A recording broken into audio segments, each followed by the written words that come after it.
మన Narsipatnam town police station పరిధిలో మొన్న రాత్రి అండి ఒక అమ్మాయి ఇక్కడ ఒక షోరూంలో వర్క్ చేస్తుంది.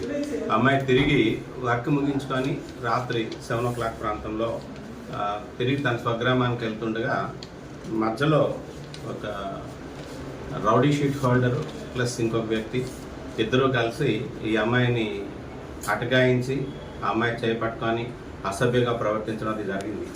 అయితే ఇమీడియట్గా అమ్మాయి ఏం చేసిందంటే భయపడిపోయి వెనక్కి పరిగెట్టుకుంటూ వచ్చి షోరూంలో ఉన్న కొలీగ్స్ చెప్పిందనమాట. ఇలాగా నేను వెళ్తుండగా నన్ను అటకాయించి నా చేయి పట్టుకొని లాగడానికి ప్రయత్నం చేశారు అని చెప్పి ఇమీడియట్గా ఉన్న కొలీగ్స్ ఏంటంటే ఎవరా అని చెప్పేసి అక్కడికి వెళ్ళి చూసేసరికి ఈ రౌడీ షీటర్ ప్లస్ ఇంకొక వ్యక్తి వీళ్ళు కూడా రే మీకు ఎంత ధైర్యం రా మమ్మల్ని అడగడానికి వస్తారా అని చెప్పేసి వాళ్ళని కొట్టడం జరిగిందన్నమాట.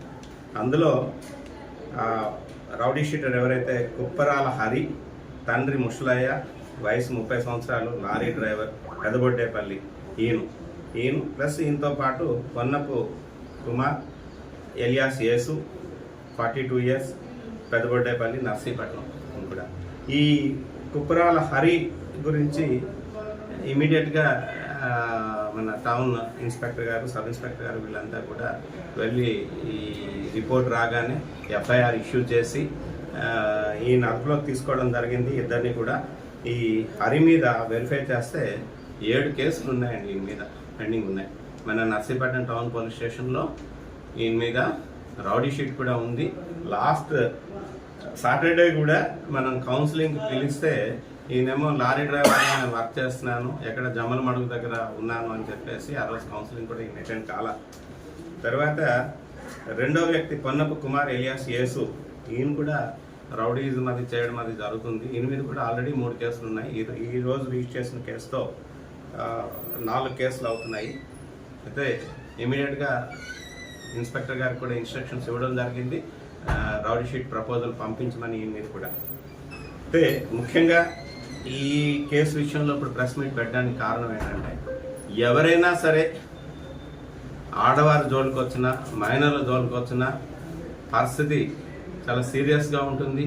పోలీస్ యాక్షన్ అన్నది చాలా సీరియస్గా ఉంటుంది అని అందరికీ ఒక హెచ్చరిక పంపించడానికి గాను ఈరోజు ఈ ప్రెస్ మీట్ ఏర్పాటు చేయడం జరిగింది.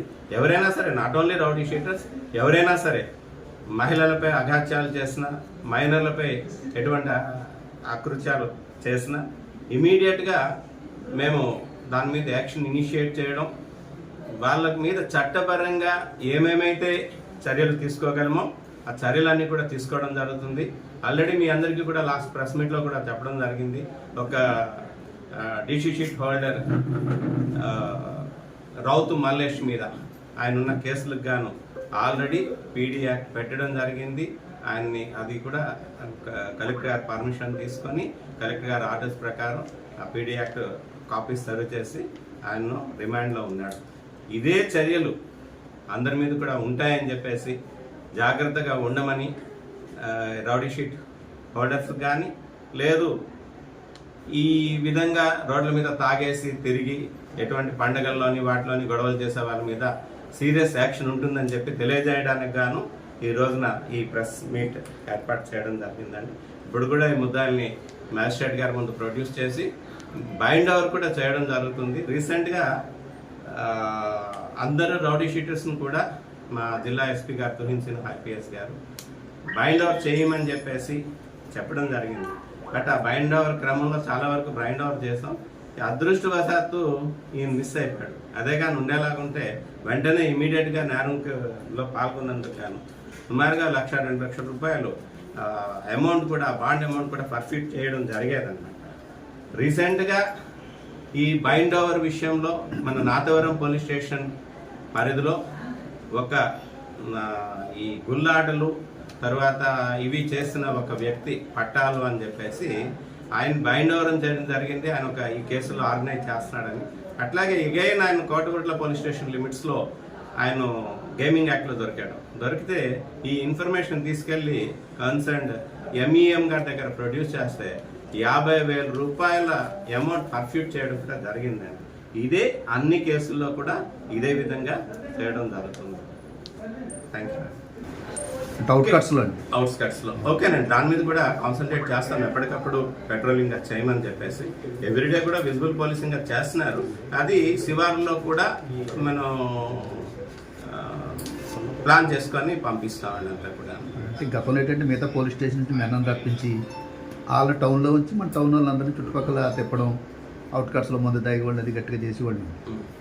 అది ఈ మధ్య మనం డ్రోన్ ఎగరేస్తున్నాం కానీ పెద్దగా ప్లాన్ చేస్తాం, అవసరం లేదు. ప్లాన్ చేసుకుంటాం. అలాగే ఈ మధ్యన కూడా ఒక రౌడీ రాజీ పడిపోయారని ఒక టాక్ నడుస్తుంది ఊళ్ళో. అంటే స్పీకర్లు ఉన్నారండి. ప్రతి శనివారం మనకి కౌన్సిలింగ్ అవుతుంది. బైండ్ అవర్ కూడా 54 ఎంతమంది 40 మంది 50 వరకు పైన ఊర్లో లేరు.